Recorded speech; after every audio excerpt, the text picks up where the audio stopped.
صحیح بخاری میں آتا ہے جب نبی علیہ السلام کی وفات ہوئی تو حضرت عمر نے تلوار نکال لی کہ میں اس کی گردن کاٹ دوں گا جو کہے گا کہ نبی علیہ السلام فوت ہو گیا۔ ان کا یہ عقیدہ تھا کہ جس طرح موسیٰ علیہ السلام 40 دن کے لیے کوہ طور پہ گئے، نبی علیہ السلام بھی ڈورمنٹ پوزیشن میں چلے گئے، واپس آ جائیں گے، کیونکہ انہوں نے نبی علیہ السلام سے سنا تھا کہ رومن اور پرشین امپائر گرے گی، تو وہ یہ فورس ہی کرتے تھے ابھی تو کیسرو کسرا کی جنگیں ہم نے لڑی نہیں ہیں، تو حضور اس سے پہلے کیسے دنیا سے جا سکتے ہیں؟ لیکن اللہ نے تو آپ کو پروفٹ بنوانا تھا نا، کہ آپ کے جانے کے بعد فتوحات کروانی تھی، تاکہ پتہ چلے کہ پیچھے اللہ کھڑا ہے۔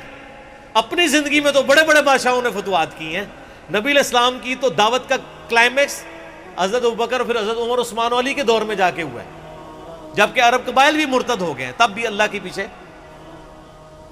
سپورٹ تھی۔ والذی ارسل رسولہ بالہدی ودین الحق لیظہرہ علی الدین کلہ ولو کرہ المشرکون، اللہ نے اس کو دین کو غالب کرنا تھا۔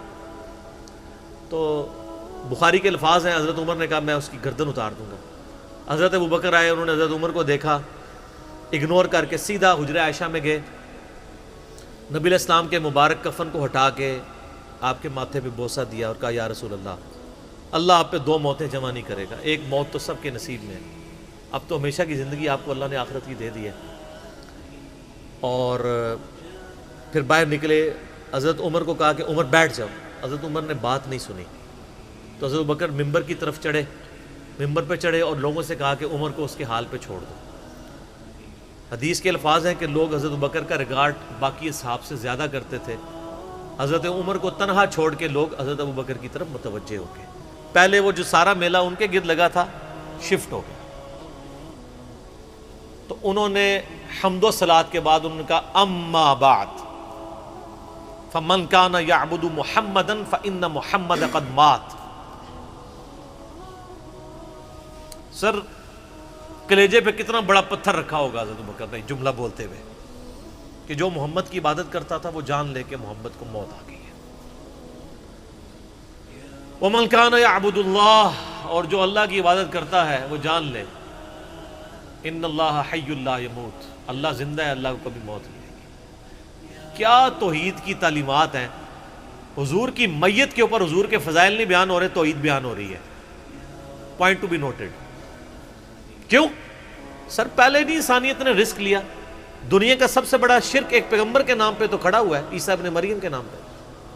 نبی علیہ السلام کو عیسیٰ ابن مریم نہیں اللہ نے بننے دیا۔ ایسے تربیت یافتہ وہ صحابہ جو کل تک آپ کے وضو کا پانی نیچے نہیں گرنے دے رہے تھے، آج وفات پہ کھڑے ہو کے فرضی خطبہ دے رہے ہیں۔ جو محمد کی عبادت کرتا تھا جان لو محمد کو موت آ گئی ہے، جو اللہ کی عبادت کرتا تھا جان لو اللہ زندہ ہے۔ پھر آیت بھی پڑھی، صرف فرضی جملہ نہیں بولا۔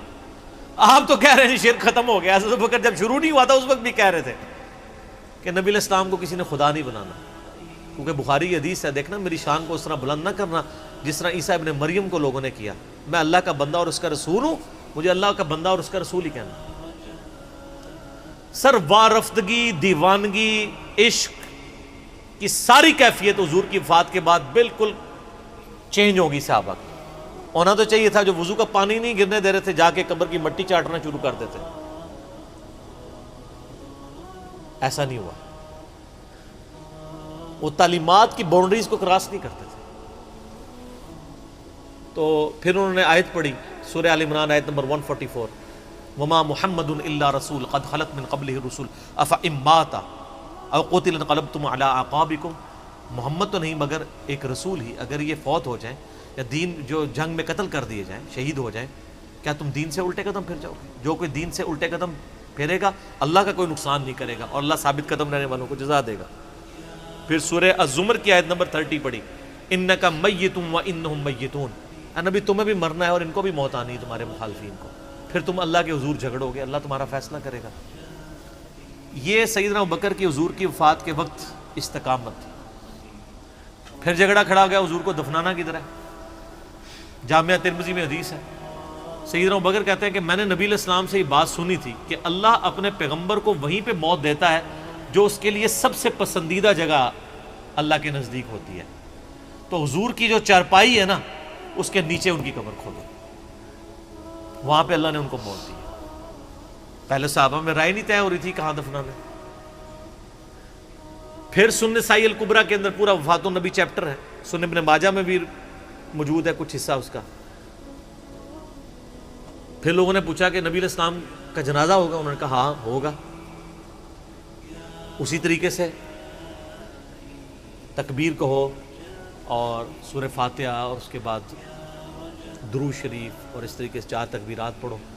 لیکن ایک فرق تھا کہ نبی علیہ السلام کو پروٹوکول صحابہ نے دیا ہے کہ آپ کی جو جنازے کی نماز ہے نا وہ جماعت کے ساتھ نہیں ہوئی۔ صحابہ نے یہ پروٹوکول دیا کہ حضور کی میت کی موجودگی میں بھی کوئی شخص امامت نہ کروائے۔ حجرے میں ایک طرف سے لوگ داخل ہوتے تھے، اکیلے اکیلے جنازہ ادا کرتے تھے، اور ڈیٹیل میں آتا ہے 2-3 دن تک جنازہ ہوتا رہا۔ پہلے یعنی مرد داخل ہوئے، اس کے بعد بچے، غلام، پھر عورتیں، اس طریقے سے سب نے جنازہ پڑھا۔ ظاہر ہے 1 لاکھ سے زیادہ لوگ تھے جنازہ پڑھنے والے۔ اس موقع پہ بھی سیدنا ابوبکر کی آپ استقامت دیکھیں، ورنہ حضرت عمر کتنے سٹرانگ اصحاب کے مالک تھے، ان کی حالت آپ دیکھ لیں۔ جب ضرورت پڑی ان کے مضبوط اصحاب کی تو کولیپس کر گئے۔ ابوبکر ہی کھڑے ہوئے ہیں، تو حضور کو پتا تھا نا میں نے مصلی پہ کسے کھڑا کرنا ہے۔ اور بخاری میں الفاظ ہیں، جب مصلی پہ کھڑا کیا فرمایا ابوبکر کے علاوہ سارے دروازے بند کر دو، صرف ابوبکر کے گھر کا دروازہ جو مسجد کی طرف کھلتا ہے، جو مسجد کا دروازہ ابوبکر کے گھر کی طرف ہے وہ کھلا رکھو، باقی سارے بند کر دو۔ تو نبی علیہ السلام کو یہ پتا تھا کہ کس لیول کا کس بندے کا یعنی ایمان ہے، اس کے اعصاب ہیں۔ اور بخاری کے الفاظ ہیں، جب حضرت ابوبکر نے خطبہ دیا، حضرت عمر کہتے ہیں میرے پاؤں میرا بوجھ نہیں اٹھا سکے، اور مجھے یقین آ گیا کہ حضور فوت ہو چکے۔ یہاں قرآن و حدیث سن کے کسی کے کان پہ جوں تک نہیں رنگتی، وہاں پہ حضرت ابوبکر کا خطبہ اور آیات سن کے حضرت عمر کہہ رہے ہیں کہ میرے پاؤں میرا بوجھ نہیں اٹھا سکے، کہ یہ تو واقعی تو قرآن کی آیت۔ اور اس میں بخاری مسلم صحیح بخاری میں الفاظ ہیں، کئی دن تک ہم جب بھی صحابہ ایک دوسرے کو ملتے تھے تو یہی آیت سنایا کرتے تھے، وما محمد الا رسول قد خلت من قبلہ الرسل افئن مات او قتل انقلبتم علی اعقابکم، کہ محمد تو نہیں مگر ایک رسول، انہیں بھی تو موت آنی ہے، تاکہ ہمیں یہ یقین آ جائے کہ حضور دنیا سے چلے گئے۔ تو یہ صحابہ کرام علیہم رضوان کی نبی علیہ السلام کے ساتھ عقیدت تھی۔ اور سیدنا ابوبکر آپ کو بالکل صف اول میں نظر آئیں گے، ٹاپ آف دا لسٹ، معاملات کو ہینڈل کرنے میں، چیزوں کو بالکل من و سنت کے مطابق ڈھالنے میں، اور ہر معاملے میں رجوع لانے کے اوپر، اور اہل بیت کے ساتھ کمٹمنٹ کے اوپر، ہر مسئلے میں آپ کو حضرت ابوبکر صدیق کی قربانیاں ٹاپ آف دا لسٹ نظر آئیں گی۔ تو بات کہاں سے کہاں شروع ہوئی، فی البدی میں تو اور گھنٹوں بول سکتا ہوں، مجھے اتنی حدیثیں یاد ہیں یہ فضائل کے اعتبار سے۔ آخر میں اصول برکت کے لیے میں وہ حدیث بیان کروں گا جو میں اکثر بیان کرتا ہوں۔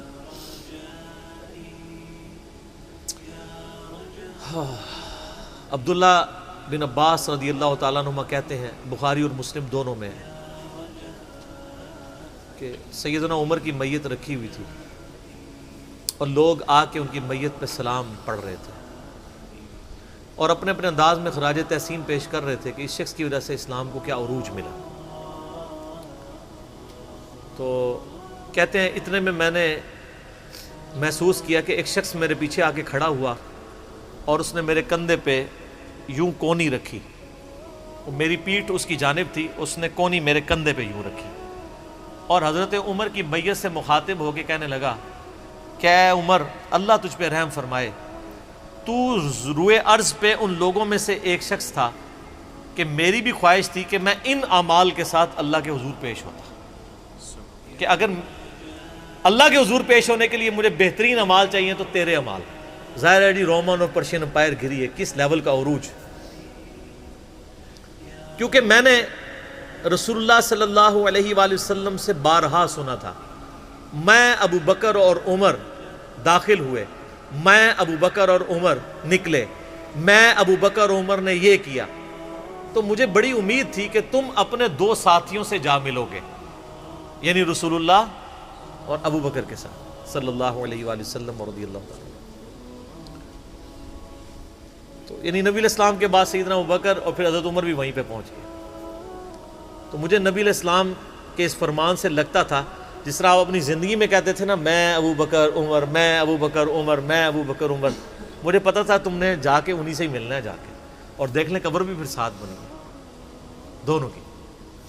تو عبداللہ ابن عباس کہتے ہیں کہ میں نے جب یوں مڑ کے دیکھا تو وہ سیدنا علی بن ابی طالب تھے جو حضرت عمر کی میت کے اوپر یہ کلمات پڑھ رہے تھے، میں ابو بکر اور عمر، میں ابو بکر اور عمر رضی اللہ عنہم اجمعین وعلیہم السلام اجمعین۔